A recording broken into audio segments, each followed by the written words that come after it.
Hey guys, this is Jake, and these past few days I've just been messing around with tsubas and trying to see if there's an easy way to tell if a tsuba is made out of good metal or not.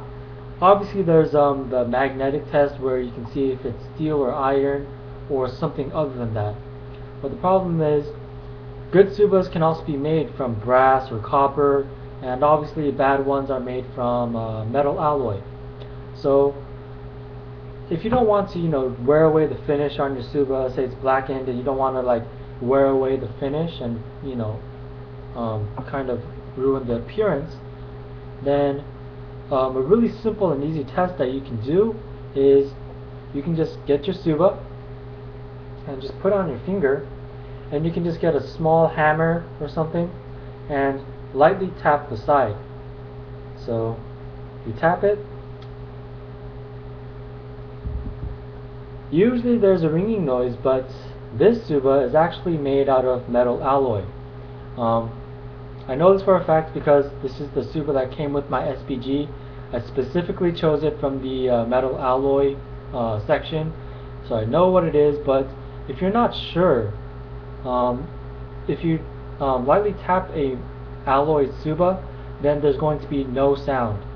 So no ringing noise equals a metal alloy tsuba. Now, something that's interesting is that this is a Jubei water dragon tsuba, and it's made out of solid brass. But one way they can tell that it's made out of good metal is through the ringing test. And if I lightly tap it, listen to the ringing noise.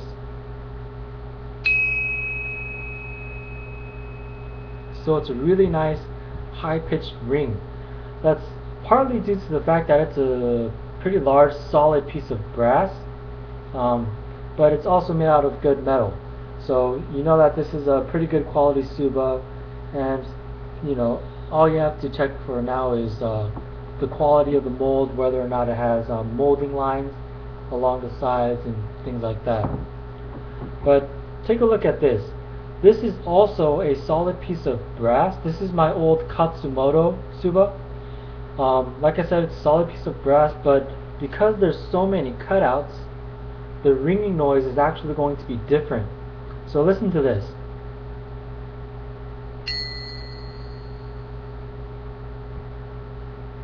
So the ringing noise is much lower pitched. It dies out a little bit quicker, but that's because it has so many cutouts. The sound just, and the vibrations just diffuse a lot quicker than a solid piece like this. But both are made out of brass, and they have a really nice ringing noise, so you can differentiate it as being a good quality tsuba. Next is just a simple steel tsuba that I have. Obviously you can do the magnetic test, like I have some magnets here and it sticks, so I know that this is either steel or iron. But you can also mess around with doing the ringing test or the sound test, and if you lightly tap it, you listen to that ringing noise, and it's way higher pitched than the other tsuba. Remember, this is the brass one. It has a high pitched ring too. Let's listen to this one again. It's a nice solid sound, but its pitch is much lower compared to this steel one.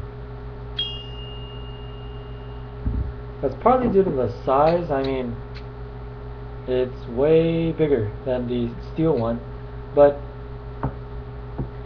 generally steel tsuba tend to have a bit of a higher pitch ring, almost like it sounds almost delicate. So that's another way where you can kind of differentiate if you have a steel tsuba. Even with cutouts, this steel tsuba has a really high pitched ring. So let's listen to this one again. A little louder. A really nice high pitched ring, and if it has cutouts or not, usually steel or iron tsuba have a really nice high pitched ring to it. So that's pretty much all I wanted to say. Just found it to be really interesting, and if you just want to mess around and you know, I guess just listen to your tsuba's ring, then be my guest. But I thought that this could help some people out there who may not have quick access to a magnet for whatever reason. If they do this, then you know they can at least differentiate good tsubas from the bad ones. So thanks for watching, and yeah, stay safe and have fun.